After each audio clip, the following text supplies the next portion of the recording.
Hi and welcome to DCL 411, Understanding Wavelength of RF Currents in Antennas. In DCL 410, the discussion was about wavelength in EM waves in the air or in free space. Things change a bit when you start talking about wavelength of an RF current in a conductor. In DCL 412, I'll talk about coax lines and feed lines and things like that. In 411, we're just going to stick with talking about antennas. Of course, it all starts with that wonderful formula, and we know what it means. 300 million meters divided by the number of hertz or cycles per second of our radio wave or our radio RF current. Now, the real speed of light isn't 300 million meters. But that's not something to worry about because the difference is only 0.7%. And I'm going to show you in a moment that buried in the math is a correction factor for that number anyway. So if we go with the 300 million meters over the frequency, we can do that cool thing. I believe they call it reducing a fraction or simplifying. So this turns into the famous formula that I love so much, 300 over f, with f being in megahertz. This is just a very convenient formula. It gives us a wavelength in meters, and I believe that's more convenient than feet and inches, but that's up to you to draw a conclusion about. You don't have to do things in meters just because I do. So let's start talking first about wire antennas, specifically dipoles, inverted Vs, things like that. In other words, resonant antennas designed for one band at a time. You're familiar with the math, 300 over f, or you could say 150 over f for a half wave, or 75 over f for a quarter wave. If you want to do this in feet, the correction factor is really 3.2808, but 3.28 is close enough. You probably have seen the good old 468 divided by f. And you've probably asked yourself, why did they take 4.9% off? Is that how much slower RF current is than an EM wave? Well, no. But it's a pretty good correction factor, and it works, well, it's marginally accurate, let's just say that. I've never been all that happy with it. It gets you close. It's probably a safe number to use, although I don't use it anymore. I'll tell you later in this video what I use. But why would they have you trim this at all? What are you trying to accomplish?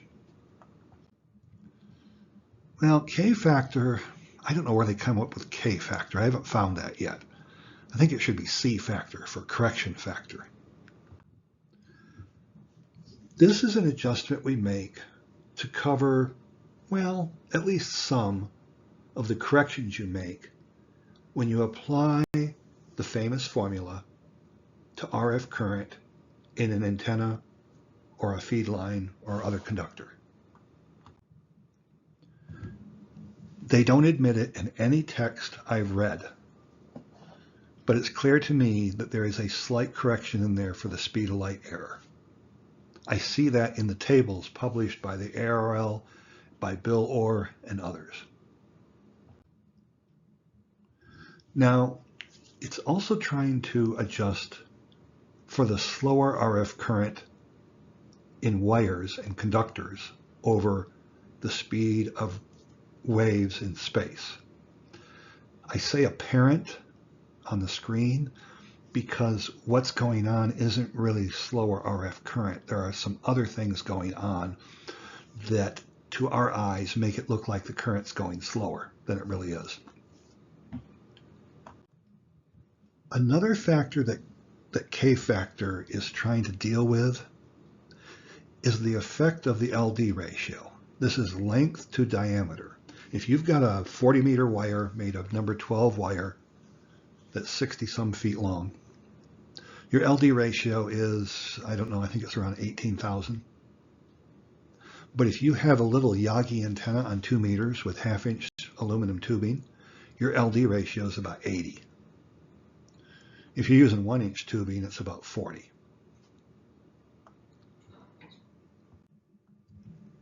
As you can see, the LD ratio makes up quite a bit of this. Now, these aren't the only factors we've got to deal with, but K-factor addresses these 3 right here. So let's look at these 2. First of all, let's talk about this slower apparent RF current in conductors. Number 1, if you're using insulated wire for your wire antenna, that's going to amplify the effect. You're going to want to trim a little more off the wires because of the dielectric effect of the insulation. It has an effect. No, it does not conduct electricity, but it has an effect on the EM waves and even on the current in the wire. Now, there's also complex interactions between the E and the F fields that happen as these fields are leaving the antenna to form the EM wave.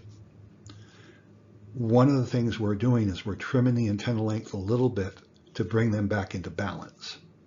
That is some heavy physics and math. I won't drag you through that because I'm not qualified to drag you through it anyway. And as I said before, there are some odd little issues from the effects caused by a large diameter conductor. So anyway, all of these factors together mean that you're always going to have to shorten the antenna a little bit over the standard 300 over F formula, or 150 over F formula, or 75 over F formula, whichever one you've decided to use. Let's talk about LD ratio one more time. LD ratio can really widely vary. Like I said, you can be in the thousands or millions with a wire antenna, especially a really long one. Or you can be down, you could be down close to 20 in a UHF Yagi with half-inch diameter elements.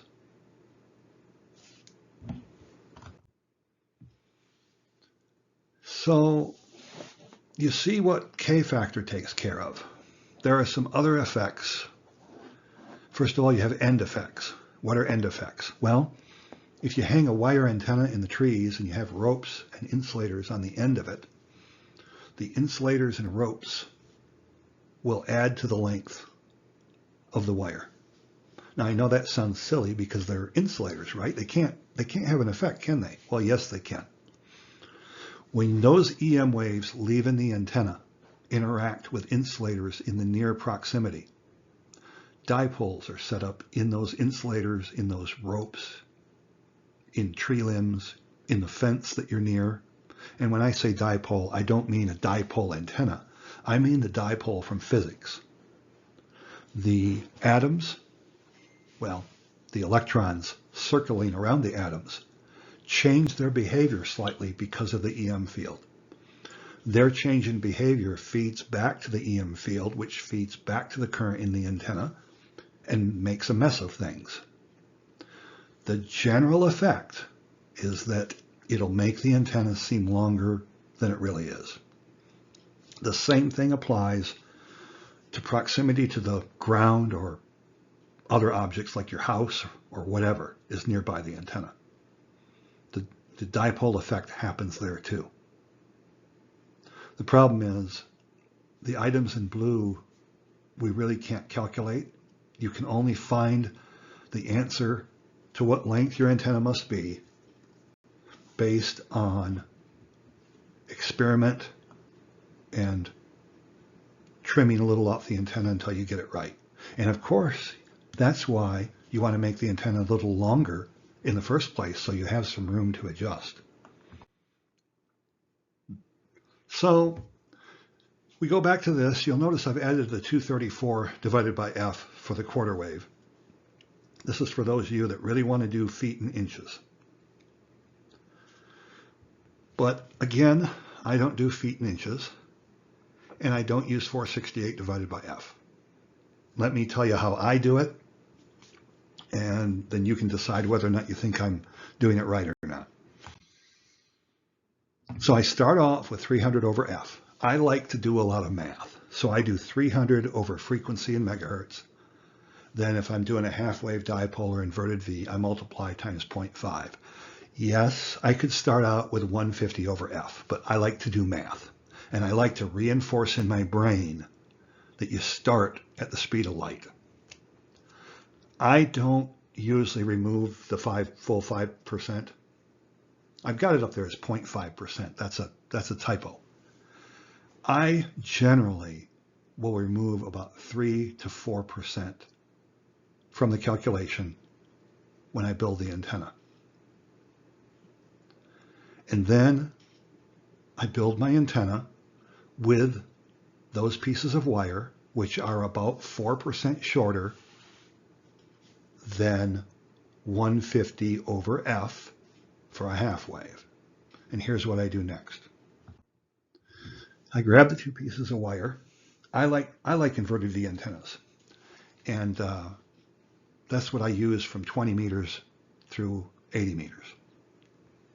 So I hang my antenna up in the trees. My feed point is at X and Y. I feed with coax. So half of the antenna is on the left, half is on the right. Now you notice I've got my support ropes and my little insulators. You can barely see the insulators. And you'll notice I have little tails hanging down. That's because I put 5 to 10%, actually about 10% of each leg length is in those little tails. So for a 40 meter antenna, it's 33 feet per side, about that. So those little tails are about 3 feet long. And then what I do is I take an SWR reading, and of course it's always high. And I walk out and I trim about 2 inches from each leg. Then I go back in the house, check my SWR again. Usually it hasn't come down enough, so I go out and I trim 2 inches off each leg and try it again until I get it right. I make it easy on myself because I know when I hang that antenna, there's no way I can calculate the end effects of all the stuff around the antenna. So I just make it a little bit longer than 468 divided by f. And I just trim until I get it right. Generally, if you make the legs 10% of the leg length, I'm sorry, the Y1 and X1 are 10% of their leg length, you'll have plenty of room to adjust your length. This technique has worked for me for 45 years, and I put up an awful lot of wire antennas, and this is how I do it. Now you'll notice I do it in metric, not in feet and inches. I'll come back to that later. Just because I do it that way doesn't mean I'm telling you to do it that way. So I said I'd talk about Yagis and ground planes and stuff like that. What I really mean here is antennas made not from wire, but from aluminum tubing where the conductor size, that is the LD ratio, is very low. The conductor size is very big for the wavelength. And these antennas are usually mounted, because they're VHF or UHF, they're usually mounted up in the air quite a ways away from other stuff. So we still start with these formulas. For the ground plane, I'm going to use 75 over F. For a Yagi, well, Yagis are a different story. If you're going to build your own Yagi, you've got a lot of reading to do, because you do not use 150 over F for the length of a half-wave Yagi element. That's another topic for another day. I'll try to make a Yagi video later, and I'll talk about that. So we talked about all these K factors, right? With a aluminum tubing antenna for VHF or UHF, we don't really care about end effects or proximity to other objects or the ground. Why? Well, because at VHF and UHF, wavelengths are very short. If you mount a 2-meter antenna 30 feet in the air, it doesn't feel the ground hardly at all. If you mount a 40-meter antenna 30 feet in the air, the ground has a tremendous effect. Because when we say proximity to another object, we mean how many wavelengths away, not how many feet. So at VHF and UHF, 20 feet is a long way. But what you do concern yourselves with in VHF and UHF is that good old LD ratio. The thicker the aluminum tubing, the shorter you've got to make that element to make it work. One quick item on building beams, because I know we all like to do it. If you find a design you want to copy, if the original design worked well, yours will work well, provided you build exactly what the other person built. You don't have to use the same matching network or feed system. If he used a gamma rod, you can use a T-match. That doesn't matter. What matters is the elements, the boom diameter, all of that have to be the same. Now, let's talk about correction factors. If the person who designed the antenna mounted their elements right through the boom, like the top picture, you've got to do the same thing. If he mounted them to the top of the boom, or better yet, if he mounted them above the boom, you've got to do the same thing that he or she did. If you've got to make a change, keep one thing in mind. If the boom is plastic or non-conductive, you can do anything you want to do because it almost doesn't make any difference. If the boom that the designer used was metal, you've got to use a metal boom. If it was metal and they mounted their elements through the boom, you've got to do that.